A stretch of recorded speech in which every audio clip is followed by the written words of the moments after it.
अतीक अहमद के भाई अशरफ के साले सद्दाम को बरेली से शिफ्ट कर दिया गया है। बरेली सेंट्रल जेल 2 में बंद सद्दाम का नया ठिकाना अब बदायूं जिला जेल होगी। उसके खास गुर्गे प्रयागराज निवासी आतिन जफर को रामपुर जेल भेजा गया है। बरेली सेंट्रल जेल 2 में सद्दाम के आने के बाद से भारी उथल पुथल का माहौल था। सद्दाम और उसके दोस्त आतिन को शहर के अगल बगल जिलों की जेल में ट्रांसफर करके इसे शांत करने का काम किया गया है। जेल में पहले की तरह गिरोहबंदी पनपने के आसार थे, लेकिन शासन के इस फैसले से पूरी तरह खत्म हो गए हैं। महंगे होटलों में गुर्गों को दावत देने का शौकीन सद्दाम हाई सिक्योरिटी बैरक में अवसाद जैसी स्थिति के बीच वक्त काट रहा था। इसी जेल में अशरफ के बंद रहने के दौरान सद्दाम ने उसके ऐशो आराम का हर इंतजाम कराया था। जेल अधीक्षक से लेकर संतरी तक को अशरफ की ओर से बख्शीश सद्दाम ही देता था। उमेश पाल हत्याकांड के बाद से सच बेपर्दा हुआ तो जेल अधीक्षक समेत 8 लोग निलंबित किए गए। बिथरी थाने में मामला दर्ज हुआ, जिसमें गुर्गों के साथ ही 2 जेलकर्मी भी शामिल थे।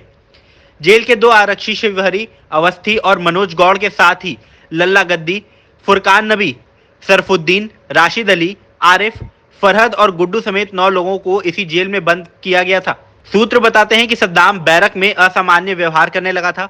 खाना देने और निगरानी करने वाले आरक्षियों से वह लगातार यही बात कहता था कि वह कोई शातिर या पेशेवर अपराधी नहीं है जो उसे इस तरह की बैरक में रखा गया है। खेल के मामले में केवल 2 जेल आरक्षियों को ही कार्रवाई के दायरे में लाया गया था। बाकी कई जेल आरक्षी व कर्मचारी ऐसे थे जो पुराने दिनों में सद्दाम से इमदाद लेकर उसके कर्मचारी के तौर पर काम करते थे।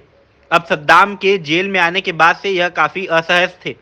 उसे खाना देने या निगरानी करने को जाते वक्त वह उससे नजर नहीं मिला पाते थे। इनमें से कुछ को सद्दाम के सामान्य बैरक में आने का भी इंतजार था।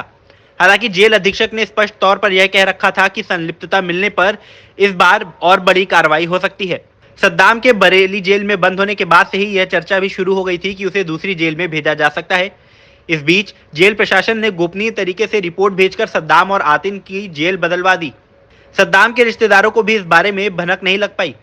सोमवार को अतीक के बेटों को बाल सुधार गृह प्रयागराज छोड़ा गया था। माना जा रहा था कि वह अपने मामा से मिलने यहां आ सकते हैं। इससे पहले मंगलवार को सद्दाम की जेल ही बदल दी गई। पुलिस के मुताबिक सद्दाम से जरूरी पूछताछ कर ली गई थी, इसलिए रिमांड नहीं ली गई। हालांकि प्रयागराज पुलिस सद्दाम की और रिमांड ले सकती है।